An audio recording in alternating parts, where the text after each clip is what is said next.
शहीद नासिर जुनैद को जिंदा जलाकर मारने के बाद मोनू मानेसर और उसकी गैंग के लोगों को हिंदू हृदय सम्राट करार देने की कोशिश की गई, पर जो लोग देश में उन्हें हिंदू हृदय सम्राट बताने पर उतारू हैं, उन्हीं को विदेशों में आतंकवादी करार दिया जा रहा है। जहां दो मासूम लोगों को जिंदा जलाकर मारने का काम इन लोगों द्वारा किया गया, तो वहीं तस्वीर अब ये भी सामने आ रही है जो अपनी बातों को लेकर के इतने जटिल हैं, तो वो पुलिस प्रशासन से मुंह छुपाकर क्यों भाग रहे हैं। क्योंकि अब ताजा जानकारी राजस्थान पुलिस की तरफ से सामने आई है कि मोनू मानेसर को विदेश भगवा दिया गया है। नेपाल में उसकी सिम को ट्रेस किया गया है और लगातार उसके खर्चे के लिए उसे पैसे दिए जा रहे हैं। आखिरकार वो लोग कौन हैं जो मोनू मानेसर को बचाने के लिए एड़ी चोटी का बल लगाते हुए दिखाई दे रहे हैं। एक बार इस पूरी रिपोर्ट पर नजर डालते हैं। नासिर जुनैद हत्याकांड से सुर्खियों में आया मोनू मानेसर हरियाणा से नेपाल भाग गया है। राजस्थान पुलिस ने इसका खुलासा कर दिया है। उन्होंने मोनू मानेसर की फोन इंटरसेप्ट की है, जिसमें पैसों का लेन देन हुआ है। सूत्रों के मुताबिक मोनू ने अपने खर्चे के लिए पैसे मंगवाए हैं। वहीं उसके बाकी साथी उत्तर प्रदेश में अंडरग्राउंड हैं।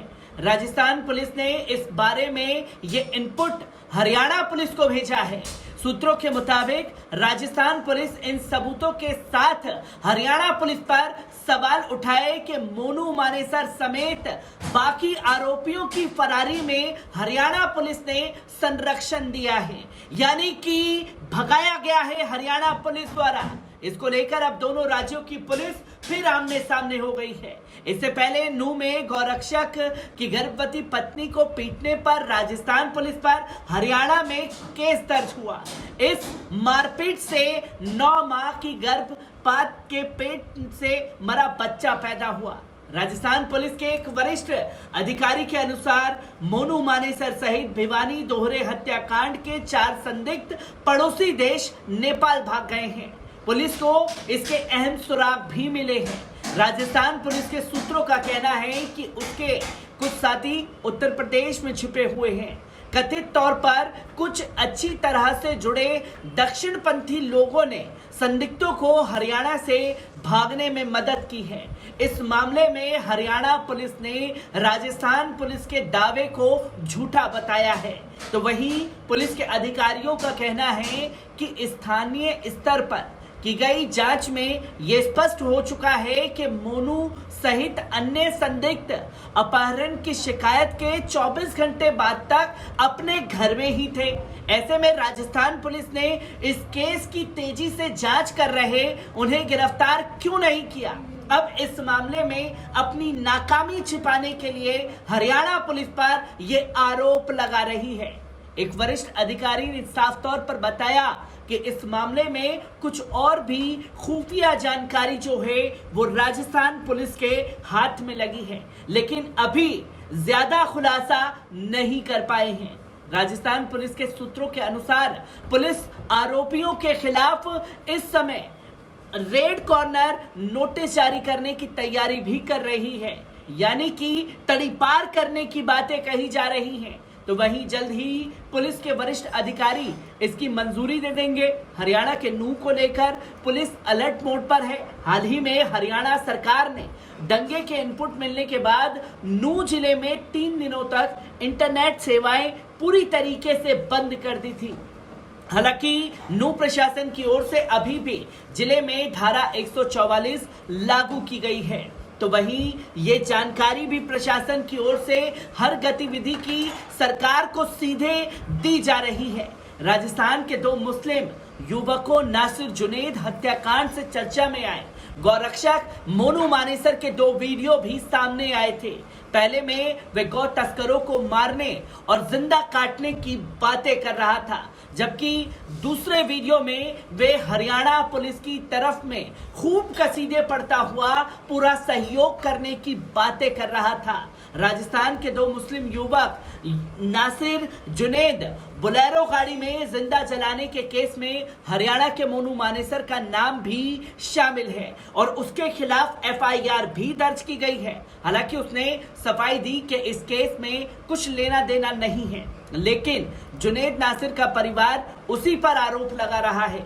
गांव घटमिका निवासी नासिर और जुनैद हत्याकांड के आरोपी रिम्की सैनी को भी गोपालगढ़ थाने ने रिमांड की समाप्ति पर बृहस्पतिवार को न्यायालय में पेश किया, जहां से उसे जेल भेज दिया गया है। वहीं घाटमिका में चल रहा धरना प्रदर्शन भी समाप्त कर दिया गया है, जबकि इंटरनेट सेवा भी बहाल कर दी गई है। पुलिस के अनुसार हरियाणा के फिरोजपुर झिरका निवासी रिंकू सैनी को पुलिस ने 14 दिन की रिमांड अवधि समाप्त होने के बाद कामा स्थित न्यायालय में पेश किया था। यहां न्यायालय ने 15 फरवरी तक जेल भेजे जाने के आदेश दिए हैं। गौरतलब है कि मृतक के भाई ने गोपालगढ़ थाने में अपहरण का मामला दर्ज कराया था। साथ ही 16 फरवरी को हरियाणा के भिवानी स्थित लोहारों में जली हुई गाड़ी में दोनों के कंकाल भी बरामद किए गए थे। तो जिस तरीके का खुलासा सामने आया है राजस्थान पुलिस का, वो वाकई डरा देने वाला है। जहां खुल करके हत्यारों के समर्थन में खड़ी हुई हरियाणा पुलिस दिखाई दे रही है और लगातार राजस्थान पुलिस सबूतों के साथ हर एक चीज को लोगों के सामने रख रही है और साफ शब्दों में कह रही है कि पुलिस प्रशासन के अधिकारियों के जरिए ही मोनू मानेसर को भगाने का काम किया गया है और पड़ोसी मुल्क नेपाल में अभी पनाह लिए हुए हैं। लगातार उसके अकाउंट में पैसे डाले जा रहे हैं और नाक के नीचे से भगाया गया है मोनू मानेसर को। और मोनू मानेसर भी कई बार ये कह चुका है कि गौ तस्करों को हम जिंदा जलाएंगे, गौ तस्करों को हम काटेंगे और इसके लिए पुलिस प्रशासन का हमें पूरा सहयोग मिल रहा है। बड़े बड़े अधिकारी हमारे साथ खुल करके मौजूद हैं, पर हम किसी का नाम यहां नहीं लेना चाहते, पर पूरा सपोर्ट हम लोगों को मिलेगा। और आखिरकार वो तस्वीरें लोगों के सामने क्लियर आ गई हैं कि जो दावे मोनू मानेसर कर रहा था उन दावों में सच्चाई थी, क्योंकि पुलिस अधिकारी ही मिल करके मोनू मानेसर के साथ गौ तस्करों को मारने का काम कर रहे थे। और यहां तक कि जिन लोगों के ऊपर गौ तस्करी के आरोप भी नहीं थे, उन्हें भी जिंदा मारने का काम मोनू मानेसर के गैंग और पुलिस प्रशासन की देखरेख में किया गया। और उसी पुलिस प्रशासन की देखरेख में मोनू मानेसर को भगाने का काम भी किया गया है। हर एक तस्वीर आप लोगों के साथ साझा करता रहूंगा। दीजिए इजाजत, शुक्रिया।